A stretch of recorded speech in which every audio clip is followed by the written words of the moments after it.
안녕하세요. 여러분들과 함께 동양신화의 세계를 탐색해온 정재서입니다. 어느덧 우리가 함께 느끼고 그리고 배워온 지 벌써 그 8주가 됐고요. 이제 정말 대단원의 이러한 그 마지막에 이르렀습니다. 자, 오늘 이 공부할 주제는 낙원과 지하세계입니다. 인류는 항상 정말 살기 좋은 곳, 살기 좋은 세상을 꿈꿔왔습니다. 자, 그것이 신화에서는 어떻게 나타나고 있는지 한번 살펴보시죠. 동양 신화에 있어서의 그 대표적인 낙원으로 손꼽는 것이 바로 그 곤륜산이죠. 곤륜산은 동양의 올림푸스 산이다. 이렇게도 얘기할 수가 있습니다. 왜냐하면 여기에는 그 최고 신인 그 황제를 비롯해서 또 정말 그 많은 사랑을 받고 있는 불사의 여신인 서왕모, 그리고 다른 또 많은 그 신들이 그 살고 있는 곳입니다. 이 곤륜산의 그 모습은 어떻게 이제 형용하고 있냐면요. 사방이 800리라고 했고 높이가 10,000길이라고 그랬으니까 아마 뭐 한 몇십만 미터 되는 것 같아요. 그리고 9층으로 이렇게 그 이루어져 있다고 이렇게 그 얘기를 하고 있고요. 자, 이 곤륜산은 어떻게 하면 갈 수 있을까? 일반 그 사람들이 갈 수 있는 곳은 아니죠. 사실은 신들이 사는 곳이니까요. 굉장히 험난해요. 일단 그 산의 주위에는 이 불꽃이 이글거리는 이런 그 이 산이 염화산이라고 하는데 이 산이 둘러싸고 있어요. 이 불꽃이 그 이글거리는 이 산을 통과해야 돼요. 뭐 보통 능력을 가진 사람으로서는 갈 수가 없겠죠. 근데 그 다음에 이 염화산을 이제 건넜다 치고요. 넘어갔다 치고 그 다음에 가면 또 있어요. 또 장애가 뭐냐면 약수라고 하는 또 강물이 이렇게 그 곤륜산을 둘러싸고 있는데 이 강은 말 그대로 약한 강이에요. 어느 정도 약하냐면 새털이 가라앉을 정도예요. 그러니까 보통 우리가 배를 저어서 갈 수가 있는 그런 그 강물이 아니죠. 자, 그래서 이런 이 장애물들을 통과해 가지고요, 이제 가게 되면 또 아주 엄청난 이 힘을 지닌, 이 괴물, 뭐 거의 그 신과 같은 능력을 가진 그 괴물이 지키고 있어요. 계명수라고 하는, 사람의 머리, 막 몇 개나 달린 이런, 이 짐승이 지키고 있는 거죠. 그래서 아무나 이제 갈 수는 없어요. 근데 이제 여기를 또 이제 통과해서 가게 되면 바로 그 황제, 최고신 황제가 지상에 내려올 때 거하는 그런 이제 궁궐이, 장엄한 그런 그 궁궐이 있다는 것이죠. 옥으로 막 난간을 두르고 한 그런 화려하고 장엄한 이 궁궐이 있습니다. 자, 그래서 사람들이 이제 이 곤륜산에는 특히 이 서왕모 같은 불사약을 가진 그런 신이 살고 있고 그러니까 너무나도 가고 싶죠. 실제로 곤륜산이 존재한다고 생각을 했던 그런 사람들이 많았어요. 특히 한나라 때 그 무제라고 하는 그 임금은 정말 서왕모를 만나고 싶어 해서 뭐 제사도 드리고 뭐 굉장히 뭐 노력을 했어요. 그래서 결국 서방에 있는 이 곤륜산, 이 낙원에 대한 이러한 열망, 이것이 서쪽 중앙아시아 또는 서역이라고 그러죠. 서역 지역에 대한 탐색의 하나의 계기가 됐다. 이렇게 보는 그 시각이 있어요. 한나라 무제 때요. 흉노족하고 전쟁하면서 그 흉노족의 배후를 공격하기 위해서 그때 대월지국에 그 사신을 보내죠. 장건이라고 하는 사람이. 그러면서 이 장건이 바로 서쪽으로 가는 길을 개척을 하죠. 그래서 이제 실크로드가 그때부터 열렸다고 이렇게 얘기를 하는데 사실은 이 한무제가 장건을 파견하면서 밀명을 내렸다는 것이죠. 곤륜산을 찾아봐라. 네가 서쪽 끝까지 가니까 정말 서왕모가 사는 그런 곤륜산이 있는지 살펴봐라. 그 정도로 말하자면 그 서쪽 세계, 서쪽 그 낙원에 대한 그 열망이 있었다는 것이죠. 그러한 열망이 서쪽으로의 루트, 실크로드를 개척하게 하는 어떤 하나의 동기가 되었을 수도 있다. 이렇게 보고 있고요. 자, 그리고 나중에 특히 문학에서도 이 곤륜산은 아주 굉장히 잘 수용이 돼요. 자, 곤륜산 서쪽에 있는 이 낙원, 여기를 가봐야 되겠다 이런 생각하고 나중에 불교가 들어와요. 서방 정토라고 그러죠. 자, 그곳에 가고 싶다. 뭐 이런 열망이 결합이 돼요. 기존에 있었던 토착적인 곤륜산 낙원에 대한 그 열망과 또 나중에 불교가 들어와서 서방 정토에 대한 이 열망, 이것이 합쳐지면서 더욱더 이 서쪽에 대한 말하자면 탐색의 열망이 강해지겠죠. 자, 이것을 배경으로 해서 나온 소설이 바로 서유기이죠. 서유기에서는 삼장법사 손오공 일행이 정말 서쪽으로 끝없는 모험길을 떠나죠. 그래서 많은 요괴들과 투쟁을 하고요. 그것을 굴복시키면서 나중에 결국은 서천 부처님이 계신 곳에 이르러 가지고 불경을 얻어 가지고 오는데, 이것은 옛날에 주나라 모광이 서왕모를 만나러 서쪽으로 가서 불사약을 얻어 가지고 오지 않았습니까? 불사약을. 그것이 버전이 좀 바뀐 거예요. 이제는 진리에 해당하는 불경을 얻어온 것이죠. 서쪽에 대한 열망은 변함이 없는 것이죠. 그래서 이 문학적으로 이 서유기는 사실은 모험을 하고 요괴들을 물리치고 하지만 궁극적으로는 불경, 진리를 얻어오는 거잖아요. 깨달음을 얻는 거거든요. 그래서 사실은 이 삼장법사 일행이 여행길에서 만나서 막 투쟁하는 요괴라고 하는 것은 우리 내면에 나쁜 마음, 욕망이라든가 이런 것들을 의미하죠.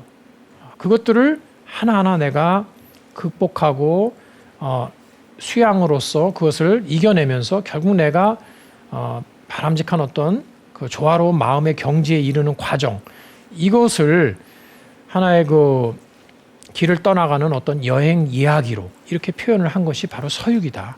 이렇게 보실 수도 있습니다. 그 밑바닥에는 바로 곤륜 낙원의 이미지가 있다는 것이죠. 자, 그 다음에 이제 우리가 또 하나 주목해야 될 동양 신화의 낙원이 바로 삼신산이에요. 삼신산. 자, 원래는 발해의 동쪽 바다에 동쪽에 귀허라고 하는 이 물의 계곡이 있어요. 근데 이 귀허라는 계곡은 온 세계에 물이 다 흘러드는 곳이라고 그래요. 이 귀허. 여기에 5개의 섬이 있었다는 거죠. 그 섬 이름이 대여, 원교, 방호, 영주, 복례 이렇게 5개라고 하는데요. 5개의 섬이 어떻게 됐습니까? 지난 시간에 얘기했었죠. 용백국에 이 미련한 거인들이 와가지고 자라를 잡아가는 바람에 2개의 섬이 침몰했다고 그랬죠. 그래서 오신산이 삼신산이 됐다고 말씀드렸죠. 그래서 삼신산이 됐는데요. 자, 이 삼신산에 대한 이야기가요, 특히 중국의 전국시대 때 굉장히 유행을 했어요. 저 동쪽 바다 발해 쪽으로 가면 삼신산이 바다에 떠 있다. 불로초와 불사약이 있다. 자, 이것이 사마천의 사기 봉선서에 기록이 나와 있어요. 삼신산이라는 곳은 발해 한가운데 있는데 이 속세에서 그리 멀진 않다. 그래서 배를 타고 가는데 금방 이제 도착할 거다 하면 갑자기 바람이 불어가지고 도착을 못해요. 그런 곳이다. 누군가 가봤는데 신선과 불사약이 거기 다 있고요. 그 다음에 짐승들이 다 하얗고 황금과 은으로 된 궁궐들이 있다. 자, 그런데 이르기 전에 멀리서 바라보면 마치 구름 같다. 도착해 보면 삼신산은 도리어 물 아래에 있는데 배를 대려고 하면 갑자기 바람이 불어가지고 못 간다. 이런 신기루 같은 그런 이 모습이에요. 이 삼신산은. 자, 이 삼신산도요, 곤륜산과 마찬가지로 실제로 믿었던 사람들이 많았어요. 실제 있다.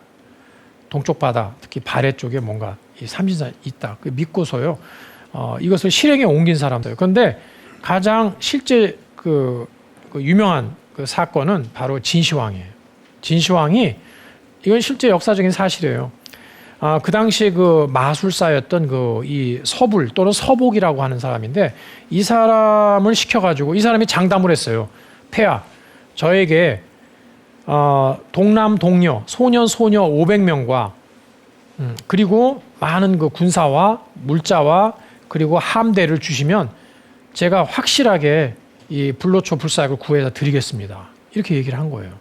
그래서 진시황이 실제로 다 그걸 제공했어요. 그래서 산동성에서 출발을 했어요.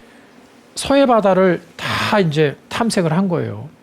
우리나라 이 인천 앞바다 뭐 이런 데 다 없어요. 더 밑으로 내려갔죠. 진도 저쪽 남해 쪽으로 이제 가가지고 다도해를 거쳐가지고 없어요. 근데 남해도에 갔어요. 남해도 경치 좋지 않습니까? 남해 금산도 있고요. 그래서 야 여기가 혹시 삼신산인가 보다 기대를 걸고 상륙했는데 역시 아니에요. 거기도 없고 마지막에 간 데가 이제 제주도죠. 제주도 가니까 정말 뭐 한라산 있고 뭐 진짜 이제 삼신산으로 아마 생각했을 거예요. 역시 가봤는데 영지버섯은 있는데요. 불로초 불사약은 없어요.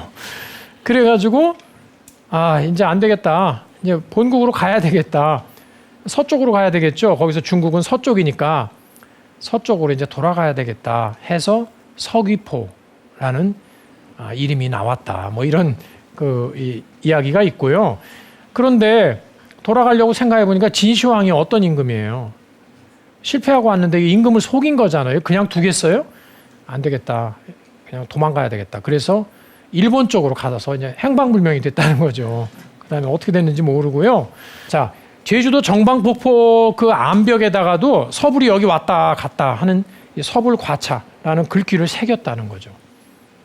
이것이 이제 탁본이 돼 있어요. 자, 그런데 이러한 이 낙원들의 이야기, 특히 이건 신들의 낙원이에요. 근데 이건 뭘 의미할까? 한번 생각해 볼 필요가 있죠. 일단 좀 과학적으로 조금 들어가 보면요. 아까 그 삼신산에 대한 기록을 보면 약간 짐작이 가는 게 있어요. 막상 다가가 보면 없더라.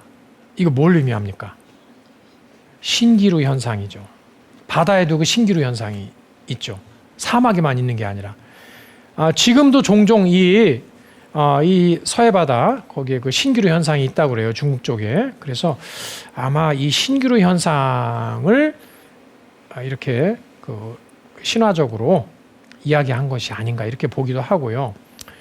자, 그러나 이제 그것을 떠나서 인간의 어떠한 이 상상 세계의 그러한 그 관점에서 본다면 이것은 그러니까 이 서쪽의 곤륜산, 동쪽의 삼신산이라는 낙원이 양쪽에 있다는 얘기는 뭘 의미하느냐? 이거는 문화적으로 두 개의 서로 다른 그 문화와 종족들이 그 당시 중국의 동쪽과 서쪽에 있었다는 그 이야기이죠. 그래서 주로 서쪽에는 화하계라고 하는 종족들이 살았고 그 화하계 종족들은 자기네 문명의 기원을 이 서쪽에다 두고 있기 때문에 서쪽 끝 어딘가에 바로 낙원이 있다. 그런 상상을 했고 그것이 곤륜산이로 나타났고요. 동쪽에 주로 살던 동이계의 종족들은 동쪽에 어딘가에 이제 낙원이 있다. 이런 생각을 했고요. 동쪽 바다 끝 어딘가에 있다. 이런 생각을 했기 때문에 여기에서 삼신산 그 신화가 나온 것이 아닌가. 이렇게 볼 수가 있습니다. 자, 그런데 이 곤륜산, 삼신산 이야기, 이 신화는요, 정말 후세의 문학에, 예술에 엄청난 영향을 미치죠. 그래서 문학 작품에서 물론 그 삼신산 이야기 많이 나오고요. 불로초 불사양 이야기에 삼신산 찾아간다는 이야기, 소설이나 뭐 시에서 많이 나오는 것은 물론이고요. 또 이 조경에서 특히 이 정원을 만들 적에는요. 여러분들 우리 옛날 정원 같은 거 남아 있는 거 보세요. 반드시 연못이 있고 연못 안에 뭐가 있습니까? 섬이 있어요. 그 섬이 바로 이 삼신산을 상징하는 거예요.